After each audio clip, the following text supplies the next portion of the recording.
Before we have Sam Vecini on to kind of go through a little bit more of the details of all the stuff last night, I wanted to hit on a bunch of different points, recapping the draft. So let's go. The first thing that I think was important was what was Portland going to do? Once we saw that Miller was going to Charlotte at 2, and then Scoot is available there at 3. Again, I would have taken Scoot 2. We'll see how it plays out. This is where the Lillard updates, I don't know that they're interesting anymore. I'm officially tapped out on all of them. I think a lot of it's strategy. Hey, plant this, have this message get out there, see what the reaction to this message will be, and just all this kind of back and forth. And then I think it sucks for your fans when you're like, oh, I would go here or I wouldn't go here on an IG Live. And like, look, you can think it's super casual and you're just hanging out, but you're the one deciding to broadcast it, right? So I'm not necessarily like knocking them, but you have to kind of understand how emotionally invested millions of fans are that are going to be like, all right, every day we got to get updates on this stuff. So they don't trade the number 3 pick for a guy that can immediately make that impact. What you'd hope is if your ownership, which is a little strange right now there anyway, and a new front office that's been overhauled, there's some carryover, but other newer people in there, that you would at least have Lillard involved in the conversation so that he understands or he has realistic expectations on what it is that you're able to do with that number 3 pick. Because that trade where, hey, it's the number 3 for this ready-made star, all-star seems high, but lower than all-star guy or borderline all-star, not perennial all-star. Is that trade even available? That trade doesn't really happen in this league all that much. It has to be somebody that maybe made an all-star team a couple years ago, has been hurt, has a terrible contract, and then you're like, wait, do I actually want to trade the number 3 pick and Scoot Henderson for that kind of player? So if you're going to Lillard and you're talking it out, you're like, hey, these are the calls that we made. And these are the people that said no. And these are the offers that we were made. And these are the things that we said no. And I'm not listing them as if I know, but just hypotheticals. Like Bill and I had talked about the Jaylen Brown situation. Whereas it, like, what would you do? Something, and then probably number 3 for Jaylen Brown. Because whatever you think about him, he's in his mid-20s and he's got a lot of good years left. And it completely solves part of Portland's problem because it feels like Lillard would still like to be able to stay there because it's his franchise. That's a no, though, from Boston. Zion is likely a no from Portland. How does Lillard feel about that? Is Brandon Ingram enough straight up? Like for 3, it feels like he's enough. He has his own availability issues, but he was really good this year, man. Like really good. So maybe you go, all right, that's good. But maybe if you're the front office, you're like, we just don't think that dude plays enough. So even if we're explaining this stuff to Lillard, and then he says, yeah, go ahead and do that, and then we don't, then that makes it even worse, which is why some GMs just don't talk to these guys about anything. But I think Lillard, you kind of wanted to get on the same page with him. Zach LaVine, is that something that you would do if you were Portland? Or would Lillard be like, I don't really trust that guy late. Like he's another scoring guy who's a little bit bigger, but there's just not enough defense in there, and we already have that issue. So on top of however you feel listening to this, and I don't have any information on how Lillard or the front office would feel about any of those guys, but I can probably guess like who would say no in those scenarios. The other problem that you have, like say the Paul George thing that was rumored right up until the draft yesterday, would number 3 and some combination of things get you Paul George? Well, what are the Clippers motivated to do? It feels like they're going to try one more time with this group. Kawhi looks so good against Phoenix. It's like, is it worth it? A little similar to what you're hearing out of New Orleans, that it's like, okay, one more shot at this with Zion because he is still young. They have the control and they probably be able to trade him, even if he gets hurt again. Like how different is that price if he's hurt before the trade deadline in February of 24 than the price that it is right now when he only played 29 games? Like maybe the price isn't even all that much. So they might as well just run it back. And knowing how important Zion is to the business of Pelicans basketball in that city, because whatever you think of him, he's still a star. For the same reason why the last 2 Nike stores that I've gone to in Chicago and then in New York, when I was there for the live show and I would stop by, I tried on a pair of lows being like, could I play in these? And I was like, probably not. That's not what you're interested in. What you are interested in is I'd ask the guys, I'd be like, how did the Jaws do? Chicago, they were like sold out immediately. All right, more stuff has happened. I'm in New York. Like, how did the Jaws do? Like, we can't even keep him in here. That's kind of Zion, although his shoe apparently isn't doing it as well. That's kind of what Zion is to the city of New Orleans, despite the fact the guy's only played like 100 plus games since he was drafted. So if you're Portland and you're trying to do any of these things, they also have a real limitation on what they can do with some of the contractual stuff. They just don't actually have a lot of contracts in there that they could trade. And so if you were going to do, okay, number 3, Simmons and Nurkic for Paul George, which would work, the Clippers are like, wait, so even if we like Simmons, we're getting 3 years and $77 million, and then it's the Nurkic 3 years at $55 million, which would just horrify everybody. So they may have just taken Scoot, and it may be the best thing that could ever happen to them. But you'd have to think that Simmons is on the way out. Speaking of rumored moves and contracts, by the way, I just was always very curious who would want to get into the Mo Bamba, Malik Beasley $28 million game. I never quite understood that. Like, granted, Mo's deal is non-guaranteed on June 29th if you don't want to pick that up. And then it's a team option on Malik Beasley, $16.5 million. But that those contracts were thought to actually be something that you weren't going to pick up just for the 17th pick, that was going to get you something that was a rotational addition to whatever this Lakers roster will look like at the start of next year. I never quite got the look. We just went through the number 3 pick and what that may or may not get you. $28 million of Beasley and Mo that you don't even want on your books for 17. What are you sending out that's immediately getting 25 plus minutes for the Lakers next season? Don't know. All right, next thing that I want to talk about. We already went over the Portland part of like the need thing, and it certainly wasn't a need, but it's Scoot staring you in the face at number 3. You're not passing on that. I've been on this for a bit, but the bad teams have talent, and the bad teams have stockpiled so much talent in a very short amount of time. They're still trying to figure out who they have from some of these lottery picks. And it felt like a very need-based draft, which is one of the things I don't like when teams do.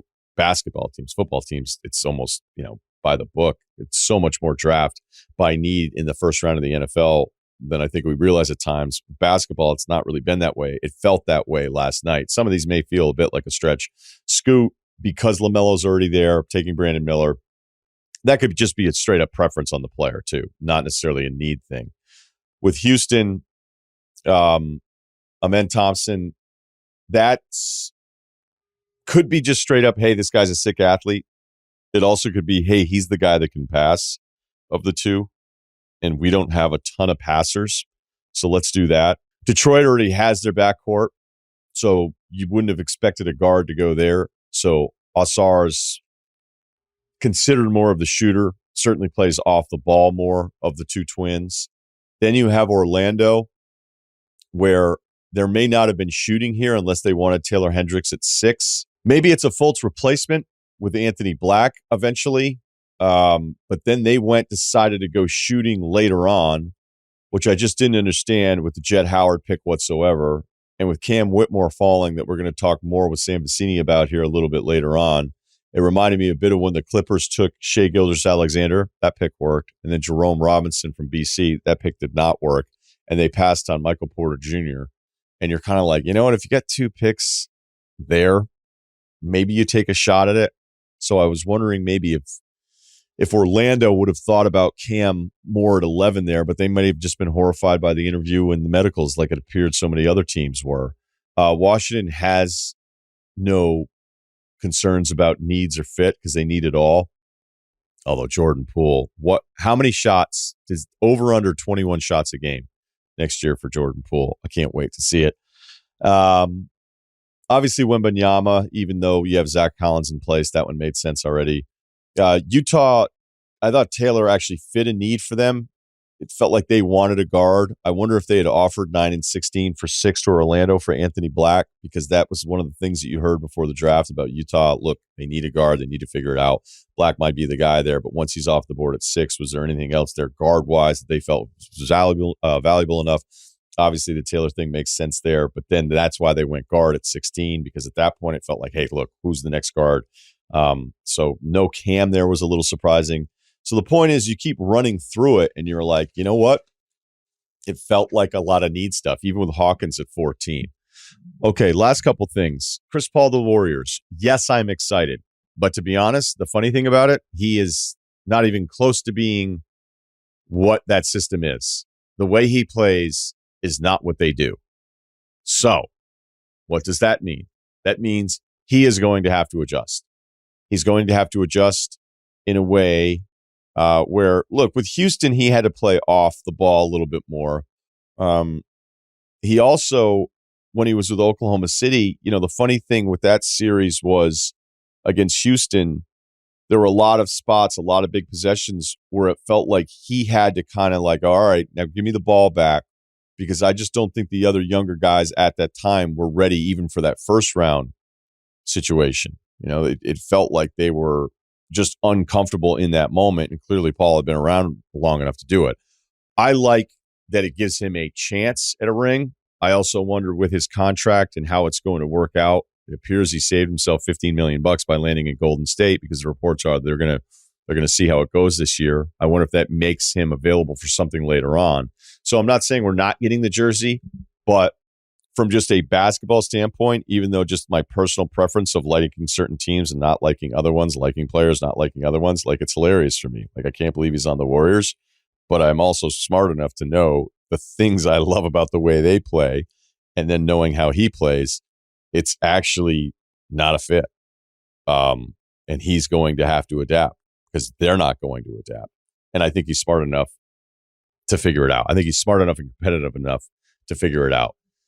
Let's end with the coverage of the draft. This is not an ESPN thing. It's an NBA thing, really, more than anything else.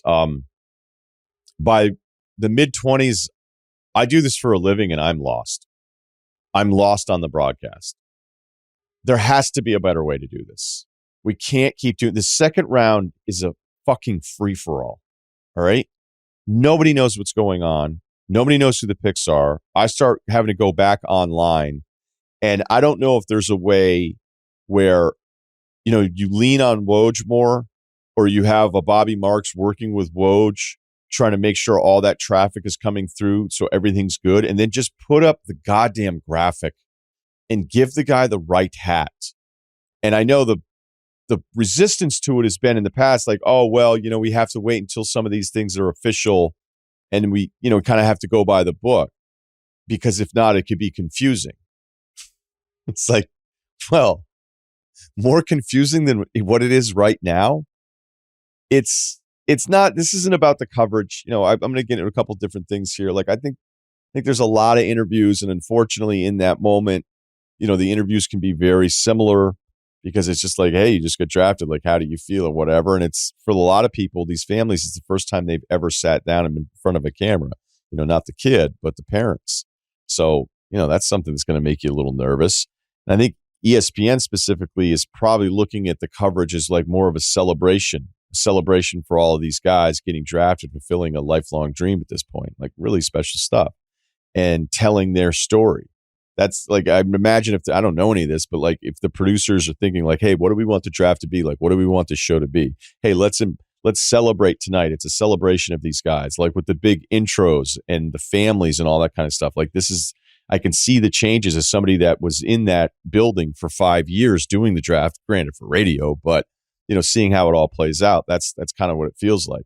The NFL draft years ago, I remember it was getting really weird not that long ago. And they pivoted from that, where it was like, hey, did anybody die? And you're like, what? Like, I'm tight end. And you're like, yeah, but did anybody die? Like a pet even? Can we tell that story? Do you have a high school buddy who kind of sucks? Anything we can do that's super, like, just going to bum everybody out. And then it was like, the NFL was like this massive downer for the entire draft. Just like, what the fuck are you guys doing? Like, why is it every story with this? So that's certainly not what we had last night. But it felt like more of a celebration than it is the conversation. Because then I'm thinking like, okay, well, is this a mistake that you can make in the past, or I think we all do that are super into sports, but like, is this broadcast actually not for you? Are you looking at this as somebody that wants something very specific, that wants all the stuff because you put so much time into this and you think about it all the time, and like, you love the draft so much? And I was like, you know what? It's a Thursday night, the start of summer. This show is supposed to be for me. This show is supposed to be for everybody that's listening to this podcast right now, because I don't know who is watching outside of the lottery that's just like, oh, hey, the draft is on. So it should be hardcore. It should be about, an NBA discussion, I think, at times about like what's going on with their roster. How do you think this fits in? But there's a lot of moving pieces, and then trying to get all the interviews in and everything else. And then on top of not knowing where any of the picks are. And I'm not even saying like, hey, I want more negativity, because it's very clear that that is not part of the presentation. I'm not sure what to do with that. I remember when I was younger on the radio, again, Van Pelt reference, but, I'd be like, hey, this guy sucks, be some college kid, a college quarterback, or some other kid as you're getting ready for the tournament. I'm in my early 30s. I'm like, this guy blows, dude. What are you talking about? And Scott would be like really hesitant. And then he'd even said at one point, like, I'm not here to like dump on college kids. And I thought it was weird. And then guess what? I got older and then I was like, you know what? I kind of completely get where he's coming from. So I'm not saying like when a pick gets picked and somebody on the table thinks it's a reach, you'd be like, oh my God, that team's stupid.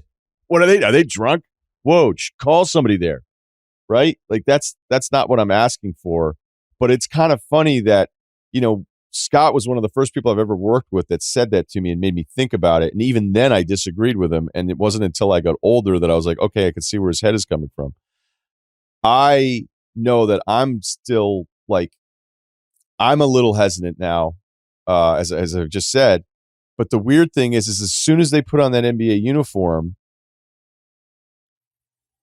I'll go into next year doing the pod being like, I think this guy might suck. And he's like 5 months older, right? And you could say, well, now he's a professional. Now he's this. Now he's doing that. I don't know.